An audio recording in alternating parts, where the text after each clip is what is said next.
Mummy आ सुनै छिए आ कनी एक रति पावर भांग कनी पीस के पिया न दियो अपना हाथे। दुनिया में रंग बिरंगक चीज छै ओ सब अहाँ के नहीं खावैया, अहाँ के भांगे भावैया की? ओ भांगे न हमरा चाही, हमरा भांग खुआ दिया फिर हम मस्त भ जाए। जाओ हम नहीं पीसब, हमरा भोर साँझ भांग पीसत पीसत दुनू हाथ दुखाइया। नहीं पिसबा, नहीं पीसब, नहीं पिसबा, नहीं पीसब, नहीं न पिसबा, नहीं अंतिम बार कहै छी नहीं पिसबा ना। नहीं पीसब, नहीं पीसब, नहीं पीसब।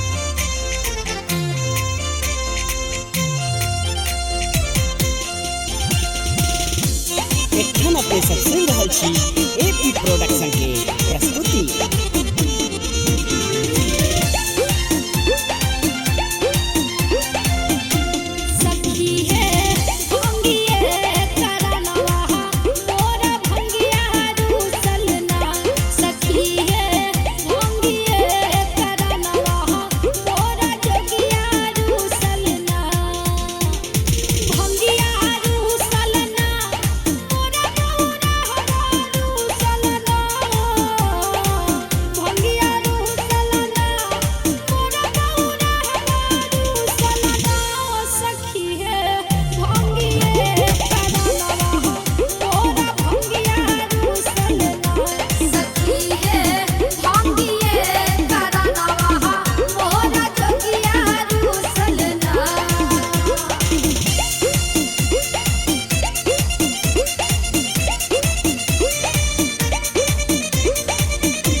सखी है